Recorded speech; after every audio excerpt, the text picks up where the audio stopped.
1863, the United States Veterinary Medical Association was established.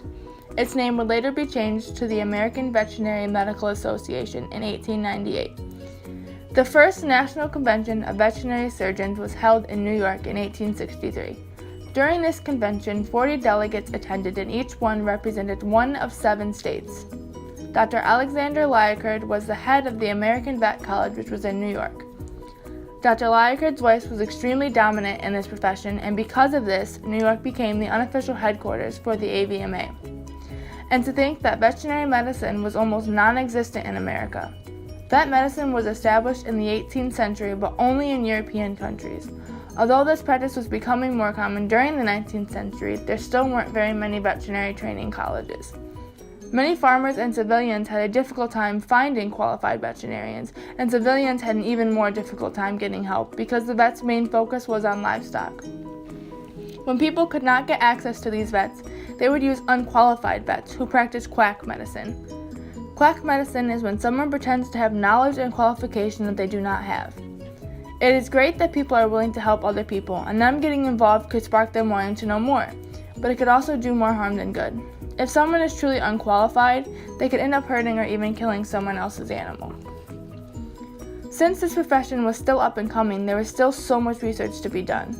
A biologist named Louis Pasteur created the first vaccines for fowl cholera and rabies.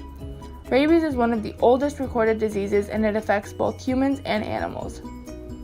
Pasteur refused to do any testing on animals until he fully had a grasp on the disease and on the vaccine. During his research, he discovered that he could inject the rabies disease into other species of animals, and then he could weaken it.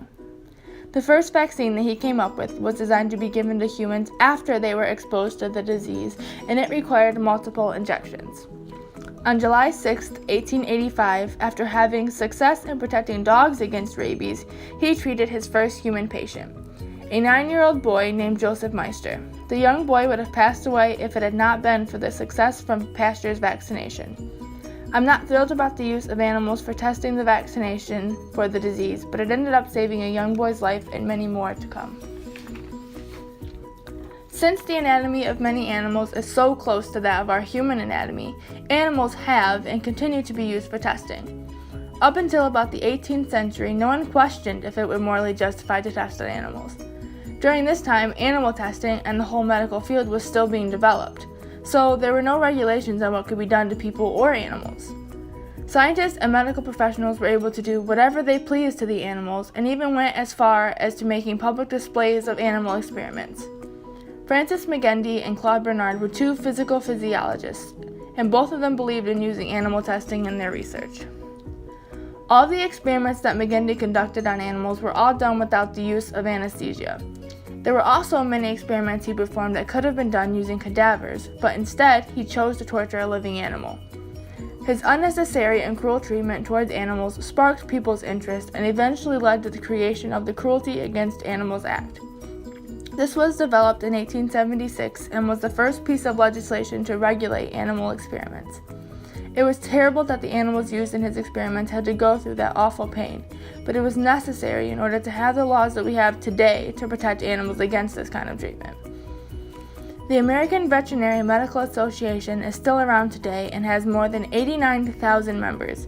Its members care for more than 70 million dogs, 80 million cats, and millions of other pet animals. The professionals among this group also serve in medical research and food safety. It is incredible that an association that was established so long ago is still up and running today and still discovering and doing incredible things.